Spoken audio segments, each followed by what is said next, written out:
Sigurado akong hindi mo pa 'to nagagawa sa kamote mo. Kung nagawa mo na, edi wow, ikaw na. Charot! Hi guys! Welcome back sa aking kusina. Kung bago ka sa aking channel, my name is Irene. And for today's episode ay isa na namang masarap na dessert ang gagawin natin. And yes, gagamit tayo dito ng kamote. Excited akong i-share sa inyo ang dessert na to dahil personal favorite ko ito. At syempre, para sa mga gusto ito inegosyo, perfect ito para sa inyo dahil tutubo talaga kayo dito. And I can guarantee you na hindi kayo mapapahiya sa mga bibili sa inyo. Written ingredients natin at costing ay nasa description box. Kung di nyo pa alam kung saan makikita ang description box, eto po yun. Click nyo lang yan, okay? So tara, let's get started. Gagamit tayo dito ng sago. Ito ay maliliit na sago, 1/4 kilo ito. Pero ang magagamit natin dito ay kalahati lang or 1/8 lang. 1/4 lang yung pinakuluan ko or pinalambot ko dito dahil gagamitin ko yung half neto para sa susunod kong recipe para tipid na sa gas, diba? Yung napalambot nyo na sago ay pwede nyo ilagay sa chiller at tatagal ito kahit 1 week.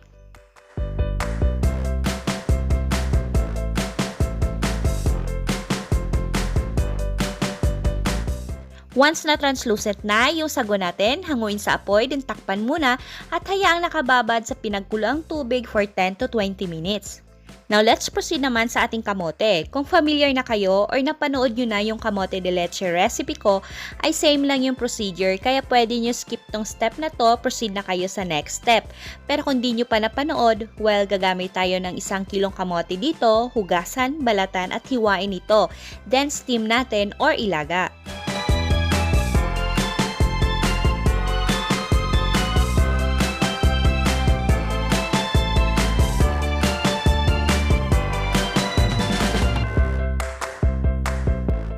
Pag malambot na yung kamote natin, ay i-mash natin ito.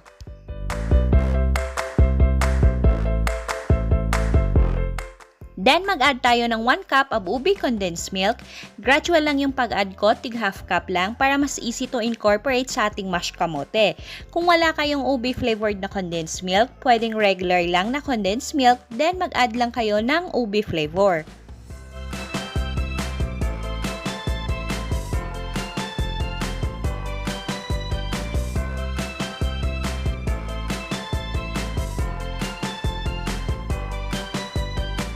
Lutuin natin ito over medium heat hanggang sa same na siya ng texture ng ubi halaya.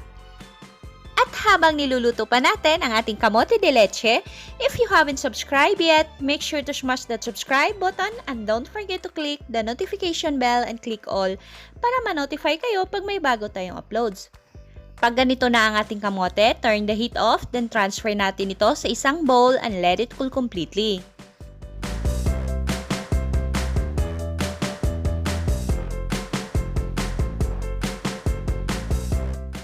Para naman sa ating ube jelly, gagamit tayo ng 5 cups of water. Then yung tirang ube condensed milk kanina sa ating ginawang kamote de leche. Kasi 1 cup lang ang nagamit natin. So eto ay nasa half cup lang kaya mag-add ako ng 2 tablespoon ng ube flavor para mas maglasang ube yung ating jelly. Mag-a-add din tayo ng half cup of white sugar. You can adjust according to your taste. And syempre, 1 pack of gulaman powder. White lang ito, pero kung may mahanap kayo na violet, ay mas okay. Tikman kung okay na ba sa inyo yung tamis, pero para sa akin, ito ay sakto na. Salang natin ito sa apoy, set natin to medium heat, then lutuin natin ito habang continuous natin hinahalo.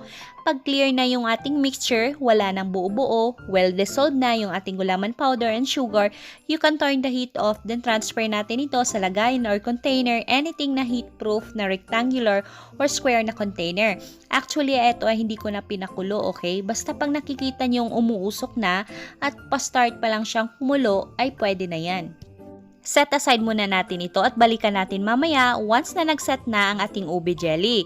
Balikan muna natin yung binabad natin na sago.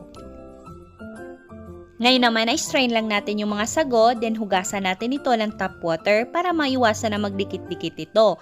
So okay na yung sago natin, set aside na muna. Once na nag-set na yung jelly natin, ay slice natin ito ng pa-cubes.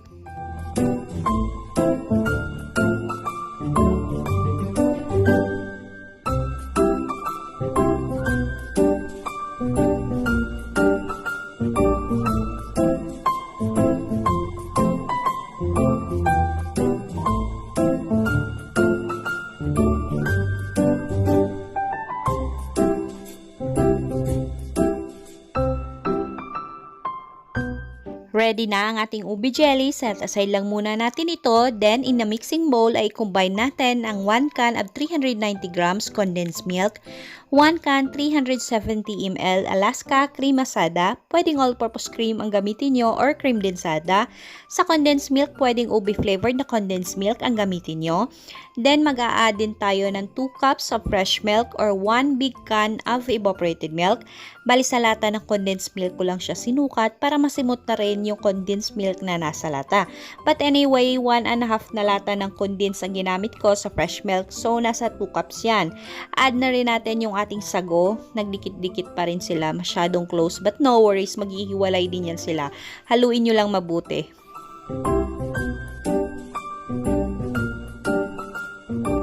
So now na ready na lahat, ay pwede na tayong mag-assemble. Yung ube jelly natin na hindi ko hinalo sa ating mixture para isa-isa kong lalagyan yung mga cups para same sila ng dami ng gulaman. Tatahimik na ako sa part na to, okay? Watch nyo na lang para masundan nyo ng maayos.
Yung grated cheese ay optional lang, okay? Sa toppings pwede kayo maglagay, pwede din kahit wala na, masarap pa rin siya. At pwede din corn and cheese ang gamitin nyo as topping. So, depende na sa inyo yan. And ready to serve na at pwedeng ibenta syempre ang ating, wait, ano pala tatawag natin sa dessert na to? Well, tatawagin ko itong ube, kamote, jelly, salad. Pwede. Pero kung may maganda kayong may suggest na pangalan dito, please comment down below. Guys, you have to try this. Pwede nyo ito i-serve sa bisita pag may okasyon kayo sa bahay. Kung ibebenta nyo naman, ay nako, hindi kayo mapapahiya dito. Masarap talaga siya. Creamy at yung combination ng kamote, gulaman at sago, swak sa panlasa. At dahil dyan, may pa-shoutout tayo. Mega shoutout to Ellen Jerizano or Herizano, Z Dentist Kitchen and Lifestyle Vlogs, Rosjen Monteverde, and to Darlene De Vera. Thank you guys for watching. Disclaimer lang guys ha, yung presyo ng mga ingredients na ilalagay ko sa description box ay pwedeng magkakaiba depende kung gaano kadami ang binili at kung saan binili. Sa retail price ng ating ube kamote jelly salad ay pwede nyo dagdagan o bawasan depende kung magkano ang ginastos nyo. Sana ay nakatulong tong video na to at nabigyan kayo ng idea paano kumita gamit lang ang maliit na puhunan. At sa mga hindi pa nakapag-subscribe, please subscribe sa ating YouTube channel and please click the notification bell and click all para ma-notify kayo pag may bago tayong uploads. Thank you guys for watching and happy cooking!